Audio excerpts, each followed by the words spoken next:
Hello and welcome to anyone who is listening in. It is Monday, February 28th, 2022, which means it is day 1 of 14 of what ESPN brands as Championship Week, aka probably the most fun time of the college basketball season. Even, yes, more fun than the NCAA tournament. I will die upon that hill. That is why I'm here talking about this. So, very quickly, for those of you who are new, most people know what the NCAA tournament is. It's colloquially known as March Madness.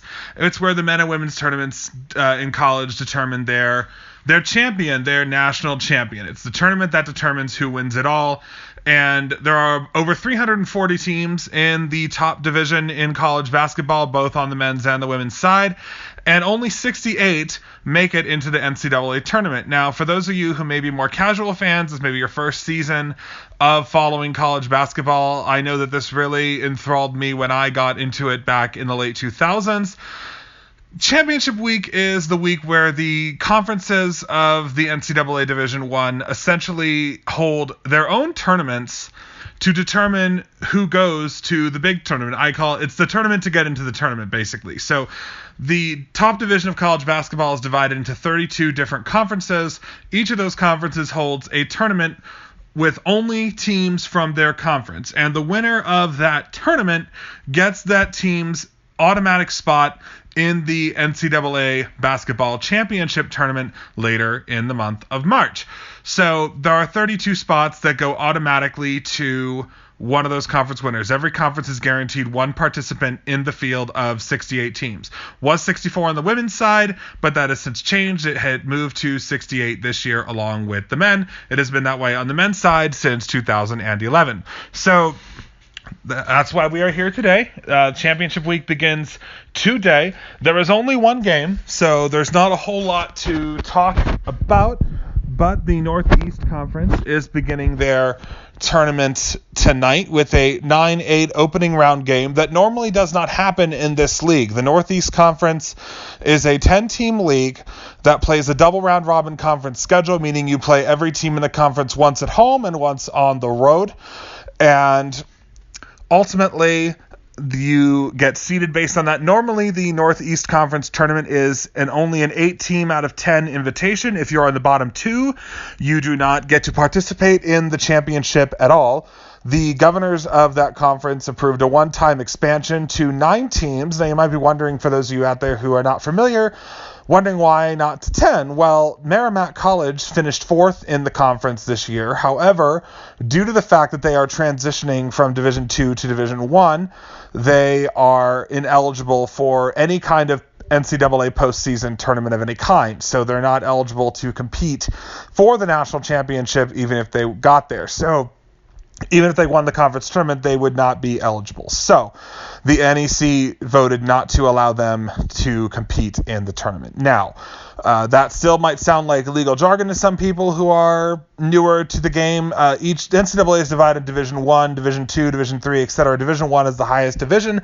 Merrimack was in Division II prior to a couple of years ago. They have made the jump, but they are still transitioning from being a full-time Division II program to a full-time top-level Division I program. So they are not eligible. With that out of the way, let's talk about the tournament. So again, this is a 9-team field in the NEC. Normally it is an 8-team field. This game actually was not originally scheduled. Championship Week was going to begin tomorrow originally, but because of the expansion, it necessitated this game.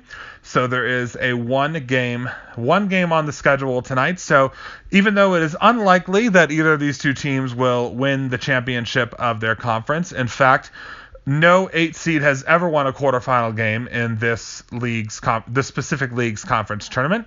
They get the national stage to themselves tonight. The game is on at 7 p.m. Eastern Time and is available for free to stream on NEC Front Row and the NEC Front Row app. And it's actually really nice because it's one of the few leagues left out there that has not put their conference tournament games behind a paywall.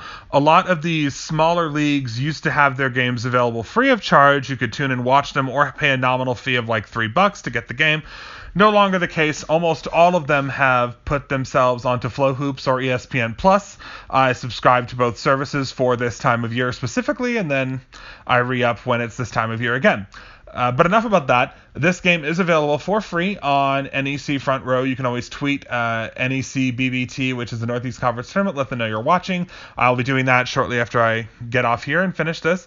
So let's talk about the two teams in this game. It's, again, unlikely that either one will be able to venture into the NCAA tournament. It is unlikely that they will win, but regardless, they deserve to have their voices heard and their opportunity to be talked about. So this is 9-seed Central Connecticut State against 8-seed Farleigh Dickinson.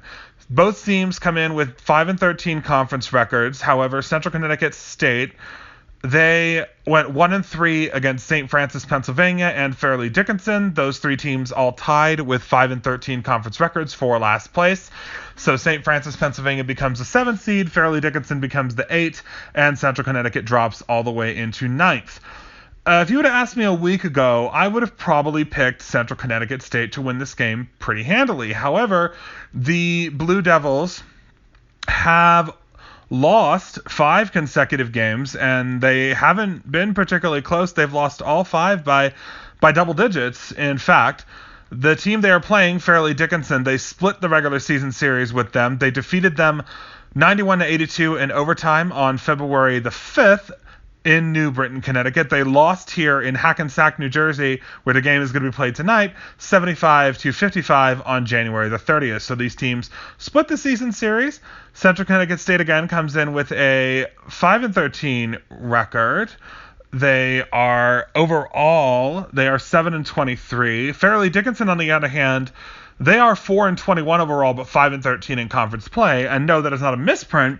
Farleigh Dickinson won a couple of games this season thanks to COVID-related forfeitures in the NEC. In fact, they won one game like that, and they did not win a single game before their conference play began. So they actually have 5 conference wins despite only 4 total wins, because the NCAA does not recognize their forfeit victory, but it counts as a conference win in the NEC. So with that all out of the way, we have Farleigh Dickinson hosting tonight against Central Connecticut, and it looked like for much of the year that Farleigh Dickinson would definitely be the 9 seed in this tournament. They were struggling.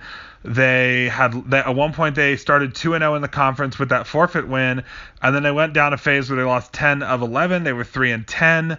They looked pretty much destined to be the last place team in the league, but last week they beat Wagner on national television. Wagner was the presumptive favorite in this conference to be the 1 seed and go to the NCAA tournament representing the NEC, but they lost to Farleigh Dickinson and then lost Saturday to Bryant as well to drop to the 2 seed. Bryant is the 1. Speaking of Bryant, the winner of this game will travel to Bryant on Wednesday to play their quarterfinal game.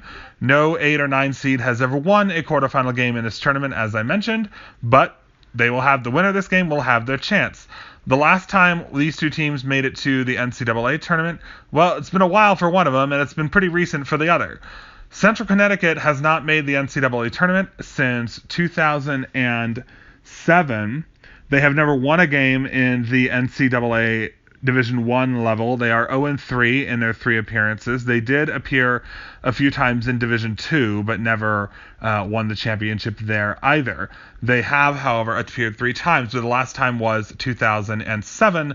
They were a 16 seed that year, lost to eventual national champion runner-up Ohio State in that game. Farleigh Dickinson, on the other hand, has some recent success. They last appeared in the NCAA tournament in 2019, and while that may not help them very much here tonight, they do have some seniors on this team that were freshmen that year, and they not only appeared in the NCAA tournament, but they won the first 4 game against Prairie View A&M before losing to number 1 seed Gonzaga, 87-49. It was not close. But they have had NCAA experience. The seniors on the team have been there, so they've played some big games. And again, they just recently dispatched Wagner at home in a game that nobody saw that coming. I think they were something like 17, 19, maybe even 20-point underdogs, and they won it. And they won it on national television. So with all that as a backdrop, I'm kind of rambling now. If you asked me a week ago, I definitely would have picked Central Connecticut in this game. I feel like Farleigh Dickinson wasn't really showing much, but they've been playing a lot better in the last week and a half or so. Again, they beat Wagner. They lost to LIU by Long Island by 7 over the weekend, and they lost to top seed Bryant by 12 on February 19th. So they've been playing a lot better basketball going down the stretch than Central Connecticut, that's on a 5-game losing streak and just looks very. They were 5-8. They were in contention to be a 4 seed with Merrimack ineligible, and then they lost 5 in a row. So they're trending in the wrong direction at the wrong time. So I do think that Farleigh Dickinson will take care of business tonight, and I guess we'll see. I will be back to recap the first round after it is over, and we'll talk about some standouts, and we'll talk about what the winner of this game has to do to be the first 8 seed to upset a 1 in the NEC tournament. Again, it has never happened. So Farleigh Dickinson versus Central Connecticut. I think one guy to look out for is guard Brandon Rush for Farleigh Dickinson. He just recently had I believe it was a 34-point performance in that game against Wagner. So again, the Knights have struggled this year, but they seem to be gelling at the right time. That's not something that you can take lightly this time of year. That's not something that you want to run into if you're an opponent, especially even if it's a team like Bryant, who should handle them easily in 2 days. I think for tonight, though, I think with Farleigh Dickinson trending the way that they are versus how Central Connecticut is trending, I would be surprised if the Blue Devils pulled the upset again. They've been losing by not only been losing, but they've lost badly. They haven't lost by less than 10 points in almost a month. So I'm going to go with Farleigh Dickinson, and if you happen to find this video and you were interested in this content and want more, feel free to like and subscribe, and if you're browsing your way through, just happen upon this, please tune in, tell people about it if you're interested. We'll keep going. I will be back tonight to break down this game and talk about as well, tell you what games are on tap tomorrow. Championship week has begun. For the next 14 days, we are going to break down these tournaments, and we're going to find out who is officially guaranteed a ticket to the big dance. Enjoy the game.